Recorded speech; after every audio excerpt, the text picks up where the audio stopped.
Also, I want to thank you for coming to another installment of our leadership speaker series.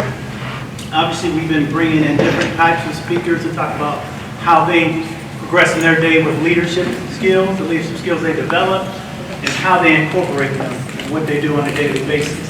So obviously, this is a different take when we have someone from the news industry come and talk about leadership skills, and we're hoping that he focuses on some of the notable leaders that he's interviewed throughout the world. And I'm going to stop there before I steal Judge Jameson's thunder. I just thought about that. But we'll continue to have more speakers come in with a varied background, and this is going to be unique. So, Judge Jameson. Again, good afternoon, and thank everyone for taking your lunch hour to come out and hear such a renowned speaker as Jerry Revish. He's been with Channel 10 since the 1980s. He has chronicled a lot of changes, both nationally and statewide. We are so thrilled to have him to be a part of this leadership.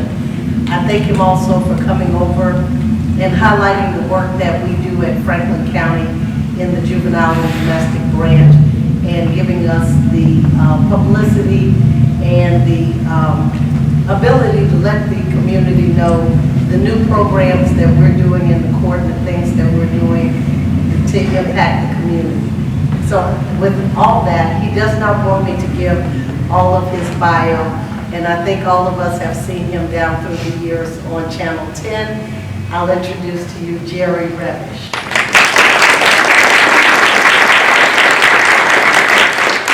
Judge Jameson, and good afternoon, everyone. Day without rain. Yay! Day without rain. We were over at the governor's budget release last night, and he walked into the room, and everybody's looking at him. He says, "I have a very important announcement to make. It's not raining." And then he said nothing about running for president. I have worked for Channel 10 since 1980, but I got here in '74 at WBNS Radio. So I remember when none of this was here. And maybe some of you do too as well. The old courthouse building that was pretty much over here on this site. There was a bench, I remember, a wooden bench and some other artifacts from the courtrooms that were preserved, and I think they're scattered in some other buildings around here. Every time I went across one, it reminds me of the old days and how far our city and our courthouse system has come since then. So I'm going to talk to you about some of the people that I have interviewed and met and had some interaction with, some more than others, but I thought these were notable people. Albert Tucker was the news director at 10 TV up until about a month ago. He'd been with us for 5 years. And in this business, movement is common. I have an unusual resume as far as TV is concerned. Channel 10 is the only station I've ever worked for. Most people who come into the business have worked for a half dozen in that many cities.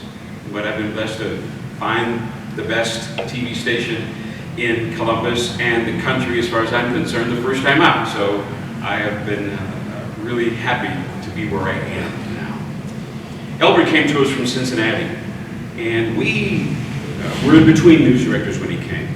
And like your department, perhaps, when you don't have the leader there, people know how to do their jobs. So we as news people knew how to do our jobs. But then when it gets to be a little long, when you don't have a head there, everybody thinks they're the head, right? And so it gets a little squirrely that way. So he came really right on time for us. We needed some direction. He recently took a job in Indianapolis as the news director at a station there, because he wanted to not only continue into news directing, but he wanted to get into general managership, if I can make a word up there. So that's what he's doing now. But when he was with us, the first thing I noticed about this man was he was warm, he was wholesome, and he was approachable. Like your business, it's about people. I mean, we don't make anything. I mean, we make TV, we make news, but we're working with people. We report on people. We deal with people every day. That's what our interaction is about. probably spend sometimes more time with these people than you do at home with your own people, right? So it's very important to have a good working relationship. Albert was a very nurturing guy. He didn't know anybody when he came into the newsroom, but he developed a team of people there that he could work with. He handled folks with a lot of respect. And that wins a lot of people that might not like you over to you because you respect them. He did that with us in the newsroom. He loved to promote from within. I also like that. I don't think you should dispense with all this knowledge and all this expertise and just act like you got to get somebody new in to do a new job, when there's somebody there who could maybe be elevated and could do that job very, very well. And Albert was good at that, giving people an opportunity to move themselves up. He got you on board with his ideas by being very clear about what he wanted and how you fit into the scheme. It was very inclusive. I don't think you're going to have a newsroom or an organization where you've got outsiders, lone wolves. Everybody's got to work together as a team, being sort of a body of one. Employees desire affirmation. They desire feedback. I want to know how I'm doing. And Albert was good at letting me know all three of those things. He was always talking to us, sitting us down when he saw something on TV that he either liked or he didn't like, and explain why he didn't like that. No cold shoulder from this guy. He was very open and appreciative of people's skills. I say all that because we've had news directors there. I've been there for 31 years, so I've gone through probably 6 or 7 of them. And not all of them were a walk in the park. Not all of them were a cup of tea. Not all of them were fun. But you got a job to do, you got a mortgage to pay, you got kids to feed, so you learn how to work through all of that stuff with all of these folks so you can just make your life work. But when you get somebody at the top who is a person you want to work for and to be around, it makes everything so much better. He was very calm under pressure. And in our business, pressure is like every day, all the time. If it's not breaking news, it's the clock. We're always watching that clock. The news open will roll at 5 o'clock, no matter what happens.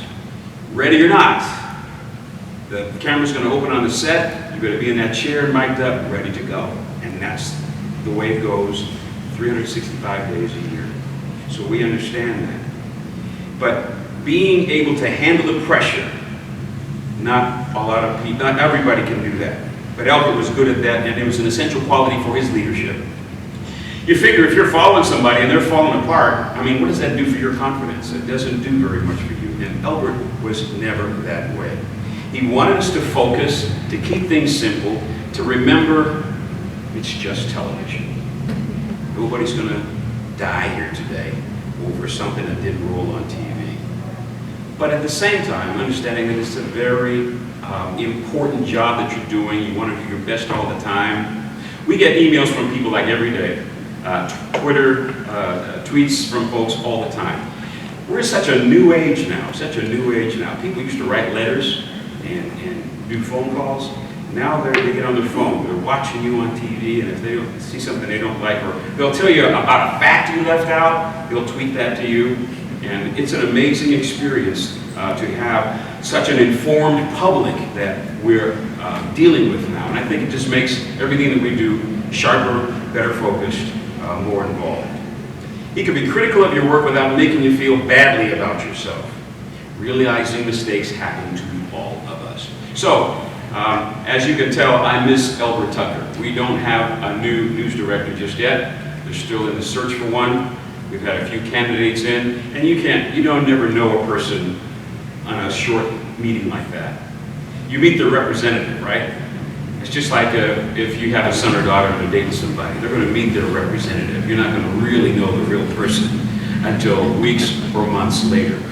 So we're going to have to take whatever we get there, we hope we get a good person. Somebody else that I find to be very interesting was Gordon Gee. I remember the two-time Gordon Gee. He came once and then he left and then came back the second time.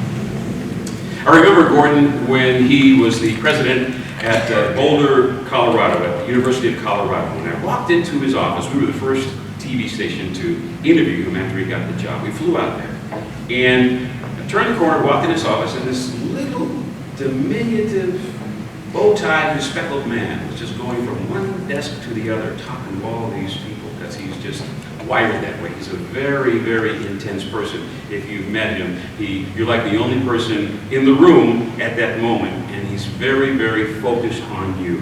He was a very charming man. I remember walking into his office, as I mentioned, he was a dynamo in a bow tie. And they picked the right guy because this job as University President at Ohio State, if you are nothing else, you have got to be a fundraiser. If you're nothing else, you've got to be the chief cheerleader for that university. And Gordon Key fit that bill quite well. He had great people skills. Great people skills. He never been a stranger. He was always warm and engaging. Anytime I interviewed him, I'd get a note a few days later that it was good to see you again, Jerry. Thanks for coming in. And he did that with everybody that he engaged. Not only in the media, but lots of times people who came to his office for a visit. And he had this uncanny memory. He always remembered a person's name. I wish I had that gene, but I don't. But he always remembered people. He had this self-deprecating humor that really engaged you. He knew he was the president of one of the largest universities in the country, one of the most prestigious in the world. He knew he was making a lot of money, he had a lot of power, but he was an everyday guy. He wanted you to know, I can talk to you. This was a man who came from wealth. His father owned a bank out there in Utah, so money was never, an issue in his life. And so throughout his life, he was more focused on being of service to people. He loved a good quip, a good joke. As many of you remember, he was a really funny guy, and it got him in trouble a couple of times. How many remember the Little Sisters of the Poor comments? When he told the Associated Press that teams like TCU and Boise State didn't deserve to play in the bowl championship series title game because they don't play anybody. Quote, "We don't play the Little Sisters of the Poor." I don't even know if he knew that there were any Little Sisters of the Poor, but he found out shortly after that there was an order of Little Sisters of the Poor.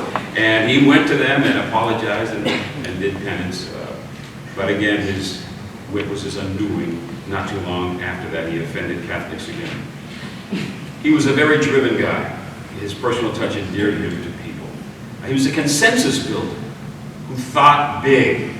I traveled with him to South Africa when the basketball team played at the University of Natal. This was the first time after the end of apartheid that an American college athletic team played in South Africa.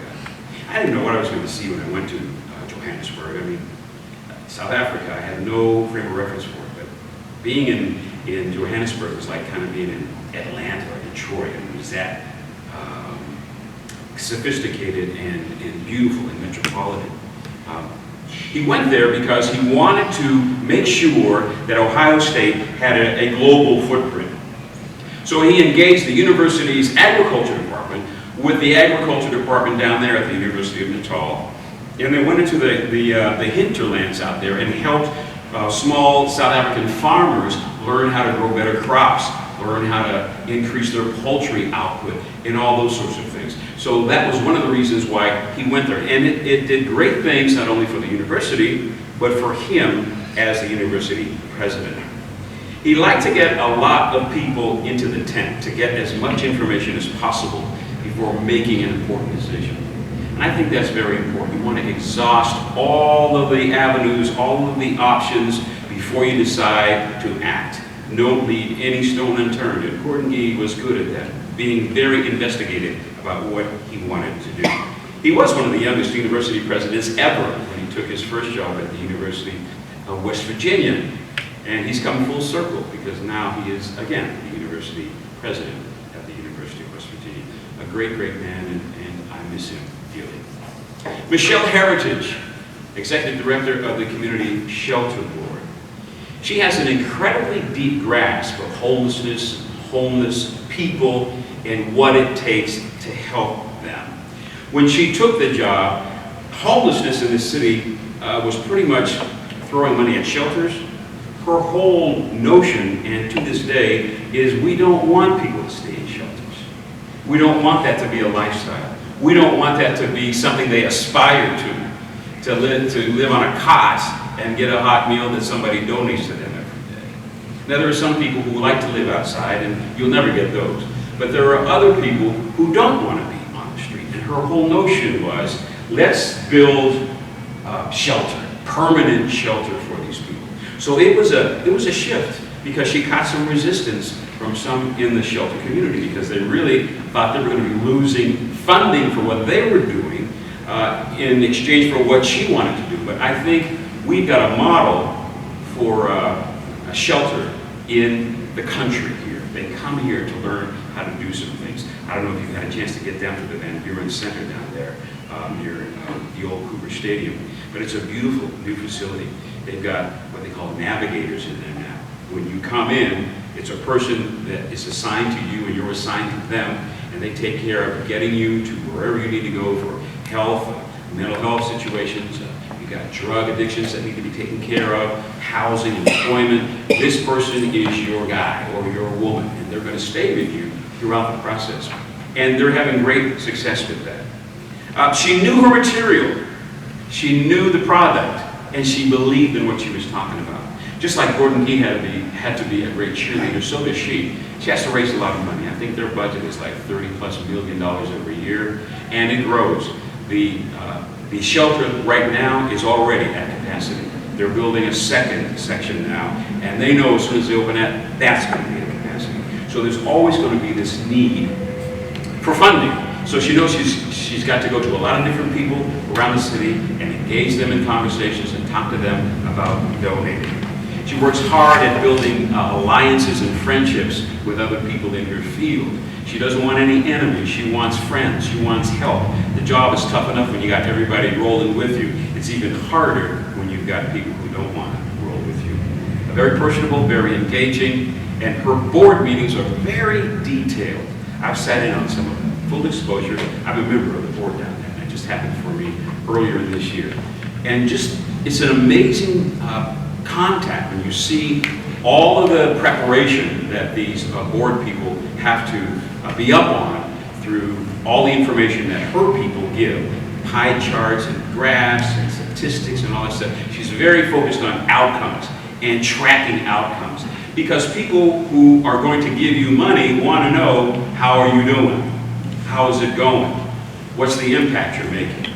She was always able to talk about that in great, powerful terms. Columbus Police Chief James Jackson. The chief for life until the charter changed, and now they only get, what, 2 5-year terms? I think it's the same for the fire chief. But James Jackson was the longest serving chief of police of a major metropolitan city in the country when he stepped down. He'd been in there for a long, long time. A very by-the-book guy, a former Marine. And I think that maybe endeared him to Buck Reinhardt, who was also a former Marine, because it was Buck that pointed him to that position. He was fair with discipline, didn't play favorites. If you were wrong, you were just wrong. But if you were right, he would stand up for you and stick by you. He's an example of a person whose experiences shaped them. He came into the force at a time back in the 50s, I believe, when there were very few blacks in upper ranks at the police department. He always finished at the head of his class on every promotional exam he took. #1. But he was continually passed over for promotion, and particularly for the chief's job. He ran into a lot of prejudice on the force. It made him somewhat closed and distant. When I sat down and did a big end of the career interview with him and talked to him about a lot of different things, he was very proud of the fact that he had been police chief for that long. Proud that he'd outlasted all his critics. Proud that he was stepping down out of a department that was a lot more diverse than it was when he came on board. But at the same time, it still made him just a little closed. He had a close circle of people that he dealt with and got things done through them. Barack Obama, I was fortunate to interview him 3 times. Once in the Oval Office, second time in Toledo when he was on the campaign trail for re-election. And then the third time, not too many months ago, in the diplomat reception room at the White House. That is a fascinating environment to be around. We were there all day long. We were able to see different things. We went to Josh Earnest's office, who's the press secretary, and these folks really devote their lives to this work. I mean, the White House owns them as far as their time. There's like no days off. Some of these folks just don't know what it is to really have a day off. They work all the time. In the press room there, all of the chairs have little labels for all of the White House correspondents, and those are your chairs. And when the president steps to the podium, he's got a seating chart in front of him. He knows, if he doesn't know you personally, he knows your name because he's seeing where you're sitting, aisle 3, row 4, such and such a person, and he'll talk to you that way. His time is so controlled. His time is so controlled. They tell me, well, Josh Earnest, his press secretary, told me that he's a night owl. He stays up very late, and he doesn't get into the Oval Office till maybe 10 o'clock in the morning. But most of his time is managed down to the minute. When I got my 10-minute interview with him, when I walked into the room, there was an X on the floor. This is where you're, a handler was telling me, this is where you're going to stand, and this is where the president's going to stand, and I'm going to be behind him with cue cards, and I'm going to count you down. 5 minutes, 3 minutes, 30 seconds, 15, stop. Finish your thought, but you got to stop.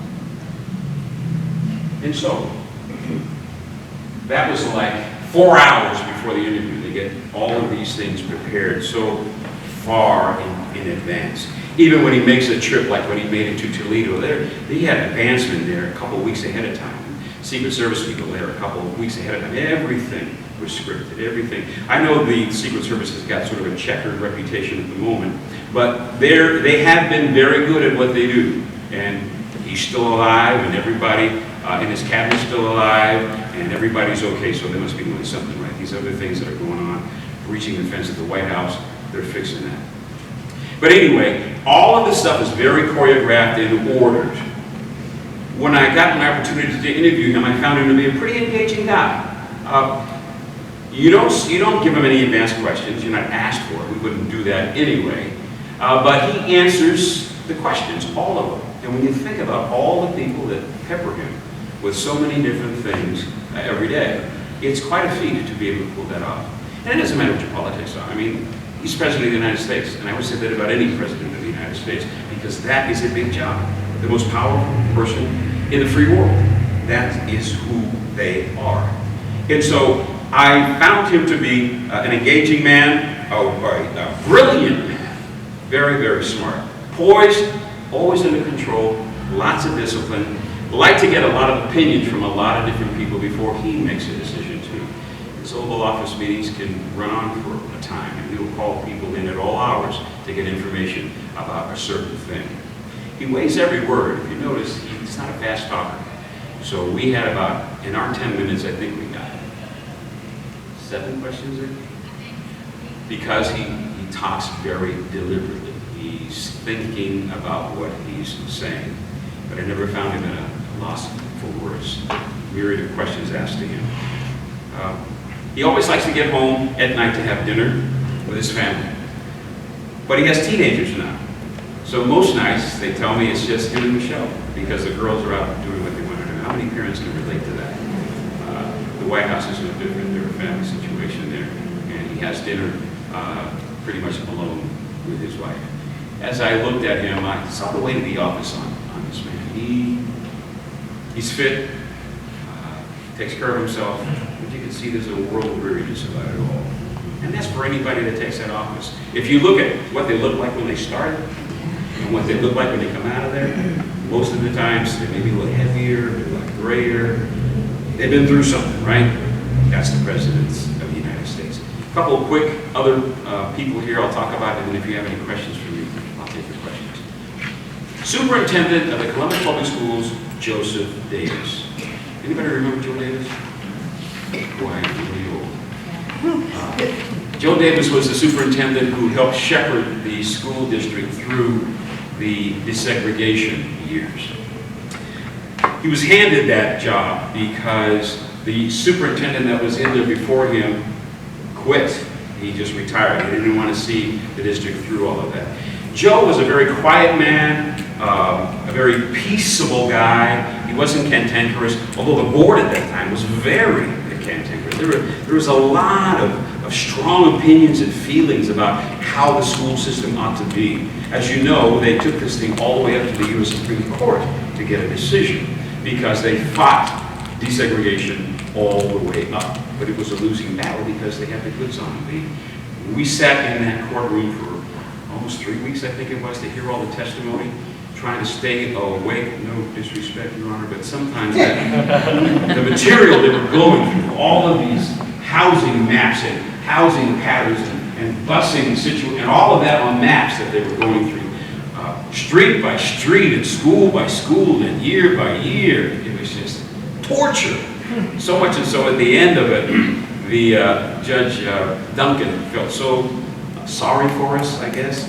He had his folks develop a pillow award because we sat on the benches in there every day with nothing but our bodies between the seat. And they gave us a little award with a little pillow on it because we had sat in that court for all that time. It was a funnier joke when I first told it. Anyway, Joe Davis made sure that, okay, we got to desegregate. We're going to be the best in the country with this. We're not going to have any problems. We're going to make this work. The court says we have to make it work. We're going to make it work. So on the day those buses rolled, there was not one problem in the city of Columbus. Not one rock thrown, not one fight broke out, nothing. Kids went to school like they should. Many parents kept their kids away from school that first day because they didn't know what was going to happen. We all remember what happened in other cities, in Boston, where school buses were attacked, in Louisville, and all of those places that had trouble. Columbus did not.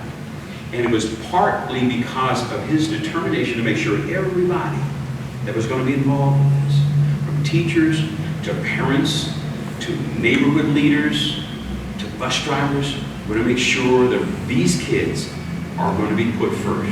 We're not going to be worrying about our politics now. We're not going to be worrying about how we feel about this. We're going to make sure this precious treasure is going to be taken care of well. And there were a lot of meetings that he had to oversee. There was a lot of work that had to be done. He was very good at delegating that stuff to the people who knew what to do. And so Columbus to this day can look back on those years with a lot of pride in what happened. Judge Duncan, I'll just end with him. Judge Duncan took on this case because it fell into his court. And he made sure that everybody was heard, that every piece of information was passed, that every lawyer had their say. All of the information that had to be put in that case was there. And he knew he had, at the end of it all, it was on him to decide this case. And we knew pretty much what the outcome was going to be, that the school system was going to be found guilty of running a segregated school system. He made sure, again, that I get a special master. This guy, his name was Laverne Cunningham, worked for Ohio State University, was involved with all of the transportation remodeling that had to be done. And as you know, during that busing time, some kids were on buses for a long time, 2 hours maybe, to go all the way across town because they had to make these schools racially balanced. But they made sure that there were people in place to get the job done. So the special master was involved in all of that. The school system, I think, went 3-4 years through the desegregation order, and then he let it go. He released everybody. And ironically today, our schools are almost as segregated as they were before that case. It's just the way society has been and the way neighborhoods are set up. So I've talked enough. I hope I've imparted some information to you about some of the folks that have been important in my life and important figures in the city. Are there any questions? Yes, ma'am. So this is about the current leadership at 10 TV. How has it been impacted by the selling of the Dispatch, or has it been impacted at all? It hasn't. We still have the Dispatch printing company. We still have the Dispatch broadcast group. All of our holdings are now in broadcasting. WBNS TV, WTHR, and over in Indianapolis, WBNS AM and FM. We have the Ohio News Network, which is just a statewide service for news and sports. That's it.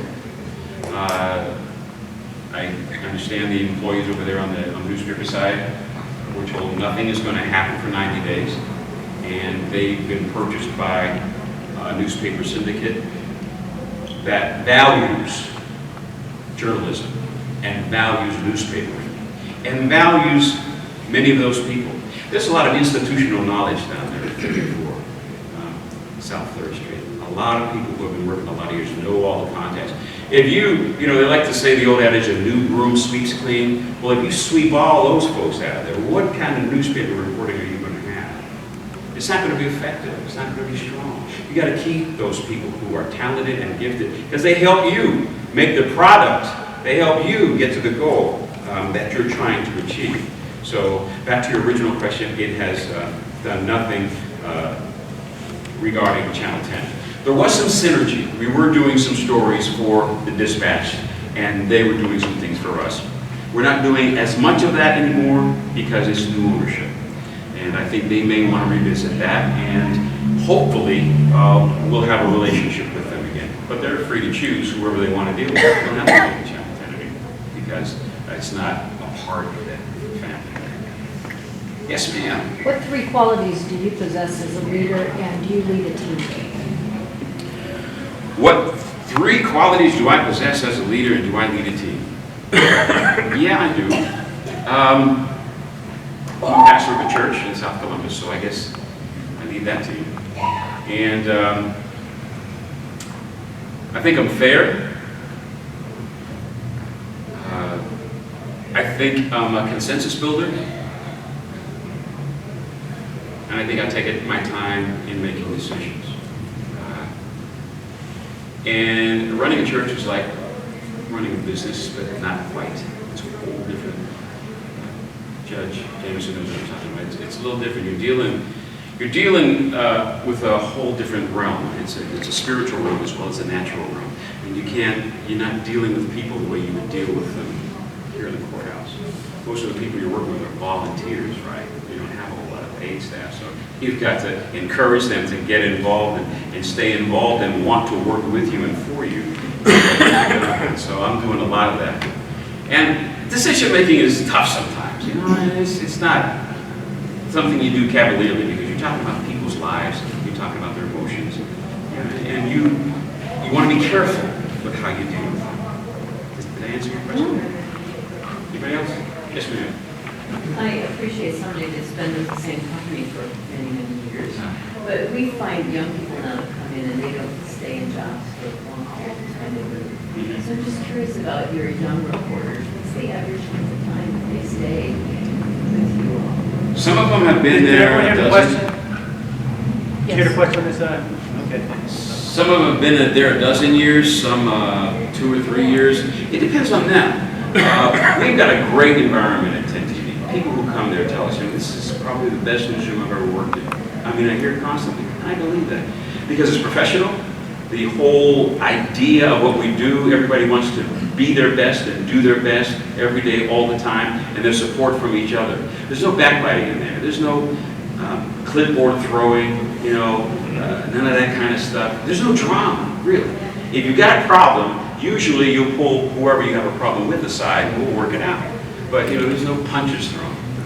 Well, there were some punches thrown. That was about 15 years ago. A couple of guys in the sports department got it in. It was funny watching them on the floor. In the floor of the newsroom, just fighting. Great. Probably over a score of a game.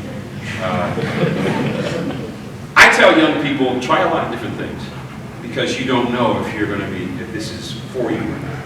Some people get into it for whatever reason, and they find out it's not what it's cracked up to be, or not what I thought it was going to be. And if you don't love what you do, you shouldn't be doing that, because you'll never be good at it. You'll be making do. You know, you've got a gift, and you want to work in your gift, whatever that gift is. Anybody over here? Yeah, back here in the back. Yes. It might be a tough one to ask. I've been a resident of Columbus for a long, long time, and I'm just wondering from your perspective, what do you see as the biggest change or changes that have come over the city in the years that you've been reporting on it? One of the things is incredibly more diverse than it used to be. New Americans, people from all different countries are coming here now, and you're seeing that here at the courthouse. It's just a lot richer culturally. Now, I think the challenge is getting those cultures to assimilate, or at least blend, at least become a part of the bigger culture in the city, because we have some immigrant groups that are not very open.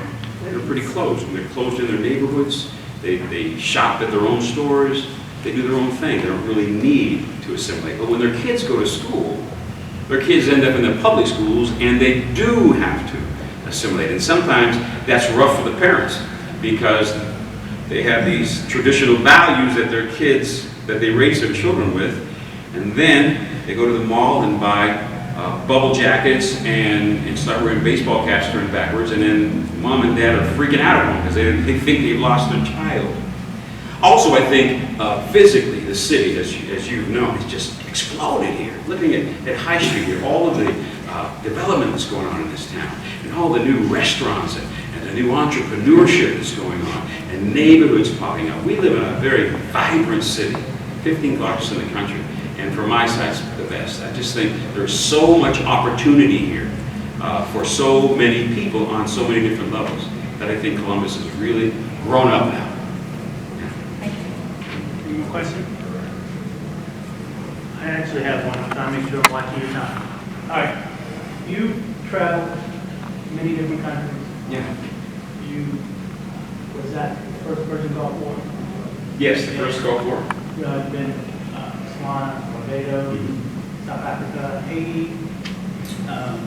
What are some of this is kind of a two-part, what are some of the most disheartening things that you've seen in those countries? Immediately leaps to mind the squalor in Haiti. When we went to Haiti twice, once when Raoul Cedras was in office, when Jean-Bertrand Aristide was ousted, this strong-armed dictator came in and took over the government. That was during the Clinton years. And Clinton and a coalition went down there and ousted this guy. And we were there when that happened, and we visited again like 6 months later. Beautiful climate. It shares the climate of the Caribbean, just like any other place.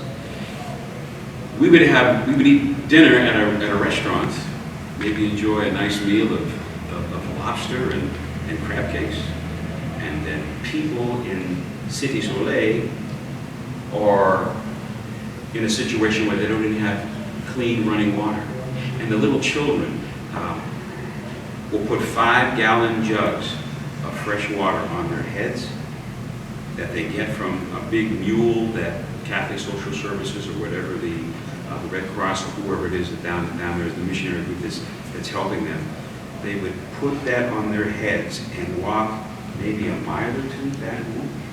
And the kids have problems in their necks from the weight of that water being carried by them. So that poverty was very striking for me. And after the earthquake, Haiti is still pretty much what it was before the earthquake.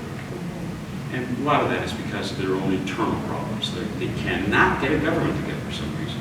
They cannot get the rule of law the way it ought to be. And there are wealthy people down there. Places like Patientville that are up on the hill, mansions, they've got servants, they've got everything they need, they're self-contained, but the majority of people suffer in abject poverty. Brilliant people, talented people, gifted people, hard-working people, but there's no work for them. So that's a pretty sad situation. So my second part would be in reverse. What are some of the things that you notice in those countries that we in the United States should emulate? Good question. One thing I did like when we went to Japan, we went to Tokyo for a week to take a look at why are these kids so good They're always near the top of academic achievement. They're not particularly smarter than our kids, but they work harder than our kids. They go to school 5.5 days a week. They go 5 days a week, and then after school, they go to another school called JUCO, where they learn again what they learned in class that day. It's another hour or two at night. Then they go to school on Saturdays for half a day. And they don't get the whole summer off. They get like a couple of weeks here or there off. But they are continually at their education. And there's a lot of pressure on them, unfortunately. The suicide rate among Japanese youth continues to be high because there are pressures you have to apply to go to the next grade. And what they do in your neighborhood is they put your name on a board there. And it states who you are and where you're going to go. And there are some elite schools that everybody tries to get into, some that aren't. And if you don't get in the elite school, you bring sort of dishonor to your family. And that's an honor of the family is a very big deal in Japan. But these kids are spending a lot of time on task, learning things. Same that we found in Barbados. We went there the following to see why are these kids doing so well. And it's a British model. It's the same thing. They spend a lot of time in education. And the parents are very involved with them. They take their kids to school on test day. They pack them lunches. And when there's a break for the test, the kids come out and sit with mom and dad. How you doing? Things going well in there? They have their lunch and then they go back in to finish their testing. It's very hands-on. Our education model is, and I'm not really knocking it a whole lot. I just think there are some things we could do in it to make it better. But I like the fact that it's not a group think for our students. Individualized, independent thinking is honored here. Group thinking is honored there. Everybody that's in this 5th grade class, they want them all to graduate at the same time and go to the next grade. If there are any kids in there that aren't up to par, they're going to be working with them because the group wants everybody in the group to move ahead. Our model's a little different. If there are a couple stragglers and there are kids that aren't doing so well, you know, maybe they're going to be left behind. It's a whole different culture. Any other questions? Well, thank you very much for letting me come.